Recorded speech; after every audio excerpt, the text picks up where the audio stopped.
Saya lanjutkan bersama dengan Ibu Khofifah Indar Parawansa, bakal calon gubernur Jawa Timur.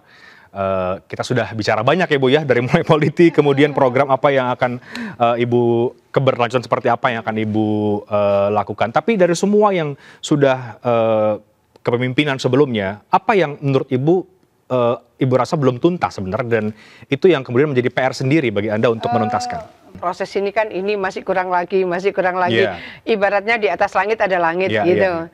Jadi awal itu sebetulnya saya terlalu nekat untuk menyiapkan budget terlalu banyak untuk pendidikan. Karena bagi saya untuk menyambut Indonesia Emas, anak-anak Jawa Timur harus pintar. Saya setiap ketemu kan untuk provinsi itu kita mengkoordinasikan SMA, SMK, SLB. Nah, kalau ada penerimaan siswa baru SMA, SMK, selalu saya sampaikan mereka adalah VVIP.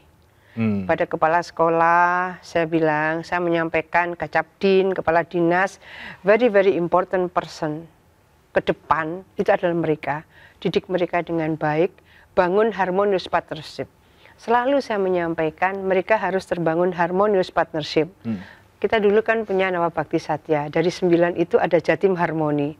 Keberagaman di Jawa Timur luar biasa, oleh karena itu harus dibangun harmonious partnership. Bagaimana kemudian harmonious partnership harus dibangun di antara mereka, ya dari mulai kecil sebetulnya. Dari mulai PAUD, TK, dan kemudian karena untuk SMA, SMK, SLB itu Pemprov, maka kepada mereka saya menyampaikan, pada guru-guru, pada kepala sekolah, mereka adalah very important person. Bagi saya mungkin berbeda dengan semua orang lah. Kita cerita 2045 Indonesia Emas, mereka lah yang harus kita siapkan. Bukan hanya mereka secara academic achievement mereka bagus, tapi mentality juga bagus. Tapi kemudian bagaimana karakter mereka. Nah, karakter mereka, Indonesia ini Bhinneka Tunggal Ika. Jangan lupa Bhinneka Tunggal Ika terlahir dari Jawa Timur, artinya dari Mojopahit, dan Mojopahit itu epicentrumnya di Jawa Timur. Maka program untuk bisa membangun harmonious partnership, toleransi, moderasi itu harus inherent dari proses pendidikan, ya dari toddler ya, toddler, PAUD, tapi kan karena koordinator ya, secara kewenangan untuk provinsi itu kan SMA, SMK, SLB. Jadi selalu saya menyampaikan itu kepada guru-guru, kepada kepala sekolah, kepada Kacapdin, kepada kepala dinas, bahwa membangun karakter menjadi sangat penting. Academic achievement menjadi sangat penting. Apa yang kemudian kita peroleh, tentu terima kasihnya kami di Jawa Timur kepada para siswa, orang tua murid, para guru, kepala sekolah adalah bahwa tingkat kediterima siswa dari Jawa Timur di antara semua provinsi di Indonesia, baik yang berbasis tes maupun ini tes, saya nggak tahu sudah keluar apa belum, tapi yang tanpa tes itu Maret kemarin sudah keluar, kita 5 tahun berturut-turut tertinggi. Anak-anak Jawa Timur yang diterima perguruan tinggi negeri tanpa tes tertinggi. Mungkin hari-hari ini sudah pengumuman untuk yang dengan tes. 4 tahun sebelumnya kita juga tertinggi. Jadi apa yang sebenarnya kita harapkan dari bibit-bibit yang berkualitas ini, kita harapkan merekalah pemilik masa depan bangsa, merekalah menjadi pemimpin-pemimpin bangsa ke depan. Secara kualitatif, akademik achievementnya bagus, karakternya bagus, dan mereka memiliki jiwa yang akan membangun harmonious partnership. Selalu saya sampaikan harmoni, partnership. Jadi kita tidak akan besar kalau kita tidak bergandengan tangan yang satu dengan yang lain. Jadi harmoni tadi itu ya, harmoni, Bu ya. Sejalan dengan tadi Ibu katakan persatuan, betul, agar jangan sampai kemudian persatuan ini justru menjadi pecah atau digunakan untuk hal-hal yang tidak tepat begitu, kan, Bu. Ya, itu kan tidak bersatu, kan kita bersatu dalam sebuah negara kesatuan Republik Indonesia. Bagaimana kebersatuan kita? Tentu sebagai sebuah negara parameternya adalah NKRI. Tapi sebagai provinsi secara regional parameternya adalah Jawa Timur. Bagaimana kebersatuan di Provinsi Jawa Timur? Bagaimana kebersatuan di provinsi-provinsi yang lain tentu. Nanti dia akan menjadi embrio bagaimana kebersatuan di negara kesatuan Republik Indonesia. Nah, itu kan harus dibangun karakter masing-masing individu, masing-masing keluarga. Saya seringkali menyampaikan bahwa ini ada ketahanan keluarga, family resilient. Ketahanan keluarga, family resilient, jangan pernah dianggap ini sederhana. Jadi ketahanan keluarga akan menjadi basic dari ketahanan nasional. Oleh karena itu keluarga-keluarga yang harmoni itu juga menjadi sangat penting. Ya. Bu Kofifa, sedikit kembali soal politik ya Bu. Kembali bahwa ini kan ada banyak yang kemudian mendukung Ibu Kofifa. Ada bahkan mungkin akan bertambah begitu. Tapi kita juga melihat dari sudut pandang kritis ya. Banyak kemudian yang menilai semakin banyak dukungan juga sejalan dengan soal politik balas jasa misalnya. Soal banyak kepentingan di sana. Bagaimana Ibu menyikapi soal persepsi tadi itu bahwa ya kalau koalisinya gemuk besar itu ya kepentingannya juga banyak. Oh ya mungkin kalau itu di tingkat nasional ada maaf menteri gitu kan ya. Tapi kalau di provinsi kan tidak ada itu. Jadi mungkin bisa ditanya kepada partai-partai yang kemarin sebetulnya tidak mengusung Khofifa Emil. Kami berseiring bersama-sama dalam banyak program. Jadi pada dasarnya mereka yang memiliki konstituen besar, mereka juga punya hak untuk bisa menyapa tentu dengan kapasitas lebih besar. Karena memang di Undang-Undang MD3 itu dimungkinkan mereka bisa menyapa konstituen mereka. Nah pola-pola seperti ini yang penting dibangun keberseiringan, ada understanding di antara semuanya. Nah, saya seringkali menyampaikan kalau ada mutual understanding, maka kemudian ada mutual respect, ada mutual trust. Trust ini persoalan yang tidak sederhana. Jadi kalau ada mutual understanding, ada mutual respect, ada mutual trust.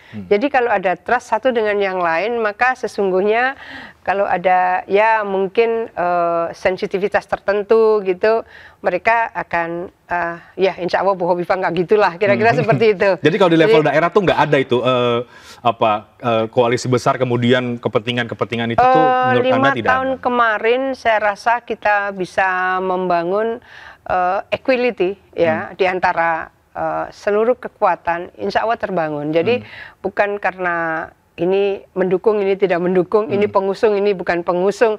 Saya rasa itu akan selesai pada saat proses diumumkan di KPUD. Karena setelah diumumkan di KPUD, maka kalau dia bupati, ya bupati seluruh daerahnya, wali kota seluruh daerahnya, kalau dia gubernur juga gubernur seluruh provinsinya, kira-kira posisinya seperti itu.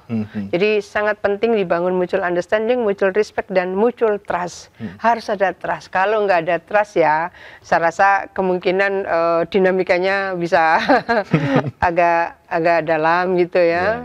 Oke. Bu, kalau di beberapa daerah ya sejauh ini kan kita lihat masih ada irisan pasca pilpres ya, koalisi antara koalisi Indonesia Maju misalnya dengan koalisi-koalisi yang lain. Tapi kalau di Jawa Timur banyak dilihat bahwa ibu ini adalah titik temu dari semua antar partai dan juga koalisi. Yang menjadi menarik adalah bagaimana sebetulnya ini kalau kita berbagi cerita ya, seorang Khofifa menjalankan politik itu seperti apa sih sebetulnya Bu? Jadi kalau ada, tadi saya sebut, ada understanding, ada respect, ada trust. Itu menjadi penting untuk membangun sebuah ekosistem di mana saja. Lalu mereka melihat bahwa ada equality di antara ekosistem yang ada. Itu menurut saya sangat tergantung kepada bagaimana kita kemudian mengkomunikasikan kembali supaya ada understanding di antara kita semua, ada respect di antara kita semua, ada trust di antara kita semua. Ya, jadi ibaratnya nggak ada jealousy gitu ya. Kalaupun mungkin ada, kayaknya disimpan mungkin. Tapi karena toh faktanya juga ada equality misalnya. Jadi buat seorang Khofifa politik itu ya tadi ya saat jeda kita juga bicara ya, mengalir saja begitu ya Bu, atau bagaimana? Ya, saya diajarkan guru saya Prof. Ramlan Surbakti, pada dasarnya politik itu adalah proses pengambilan keputusan. Proses pengambilan keputusan yang mengikat masyarakat umum. Karena keputusan boleh diambil oleh siapa saja, institusi mana saja, elemen mana saja. Tetapi kalau tidak diambil oleh government, maka tidak mengikat masyarakat umum. Nah, bagaimana kemudian pada proses pengambilan keputusan yang mengikat masyarakat umum, itu pasti ada pertimbangan yang terkonfirmasi. Ya, pertimbangan kenapa keputusannya seperti ini, oh ya karena seperti ini. Kenapa keputusannya seperti ini, oh ya karena prosesnya dan apa yang kita hadapi seperti ini. Jadi mengkomunikasikan itu menjadi sangat penting supaya satu dengan yang lain itu bisa memahami kenapa keputusan seperti ini harus diambil. Oh ya, karena reasoningnya harus disampaikan. Ya. Bu Kofifa ini tampaknya sangat mencintai masyarakat dan juga Provinsi Jawa Timur ya. Lahir di Jawa Timur, kita lihat di Jawa berapa Timur, kali ikut pilkada dengan segala dinamikanya, sudah menjadi menteri kemudian maju lagi di pilkada Jawa Timur, akan juga maju lagi. Apakah ini karena kemudian kedekatan atau ada alasan yang lain ya sih Bu? Saya merasa Jawa Timur itu masyarakatnya sangat partisipatif. Masyarakat yang sangat partisipatif itu tergantung orkestrasinya. Jadi kalau siapa yang melakukan orkestrasi itu bisa menyapa lebih banyak elemen, maka lebih banyak yang bisa tersapa. Ini sebetulnya akan menjadi miniatur Indonesia de facto dan de jure-nya ada di Jawa Timur. Ini nggak sederhana, karena memang membangun Indonesia harus membangun sekian banyak entitas, ya, suku, agama, bangsa, bahasa. Tapi bahwa Jawa Timur ini keberagaman itu termanage dengan sangat baik, dan tentu kita berharap bahwa sebagai center of gravity bagi Indonesia, Jawa Timur bisa menjadi role model, dan tentu kami berharap menjadi provinsi termaju. Insya Allah sekarang sudah termaju karena kita, saya mohon maaf saya tidak penghargaan Jawa Timur ini kan tertinggi di antara semua provinsi. Iya, ada banyak ya Bu, ada saya lupa 738 ya? Okay. Itu sampai dengan 14 Februari. Setelah itu masih ada lagi, karena misalnya penghargaan, mohon maaf, sebagai gubernur terbaik di Indonesia, Khofifa, itu baru 25 April, berarti setelah PJ, setelah tidak lagi menjabat gubernur. Karena proses penilaiannya 3 tahun berturut-turut, dan itu satu-satunya. Kemarin 25 April. Ini adalah proses supporting system, tentu bukan Khofifa semata. Supporting system yang ada di Provinsi Jawa Timur itu luar biasa. Bupati, wali kota, betapa mereka panggil saya Bunda, Bunda, begitu, Bunda aja gitu. Jadi kalau kita berkawan aja dengan mereka, saling memberikan support satu dengan yang lain. Nggak kenal ini partai apapun, nggak ada itu. Ya, tidak melihat embel-embel background apa begitu ya. Oke. 738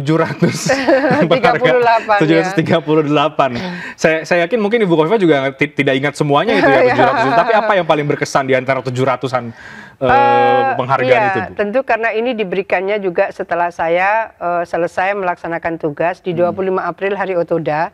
Sebenarnya penghargaan dari Presiden, tapi yang menyerahkan Pak Menteri Dalam Negeri sebagai gubernur terbaik di Indonesia. Kembali bukan karena Khofifa, tapi ekosistem sudah terbangun sedemikian baik untuk Provinsi Jawa Timur.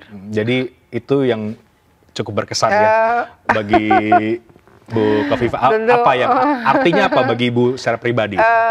Ya, artinya bahwa seorang Khofifa yang orang mengenal ini kan ketua Muslimat NU, banyak sekali yang underestimate, ini bisanya tahlil, bisanya berjanji, begitu. Banyak sekali yang underestimate, tapi dari apa yang kita lakukan, bahwa achievement yang bisa dicapai oleh Provinsi Jawa Timur, insya Allah cukup memberikan capaian-capaian itu menurut saya bahwa Jawa Timur cukup bisa menunjukkan bahwa insya Allah kami sudah terdepan di antara seluruh provinsi di Indonesia. Bu, terakhir, mungkin perjalanan nanti menuju ke pilkada ini masih ada dinamika tertentu begitu ya. Apa yang Ibu harapkan sampai nanti kemudian penetapan paslon dan juga akan masuk ke kampanye? Ya, tentu seluruh proses kita akan ikuti. Dan proses demokratisasi ini bagi Indonesia, bagi Jawa Timur, dan bagi masyarakat Jawa Timur tentu sesuatu yang mereka sudah terlatih, teruji. Oleh karena itu, bagaimana seluruh proses pilkada serentak ini tetap berjalan aman, lancar, guyub rukun. Tetap tagline-nya guyub rukun. Guyub rukun, persatuan. Ya, persatuan. Ya. Jadi, akan ada partai lagi nanti yang akan menyatakan dukungan?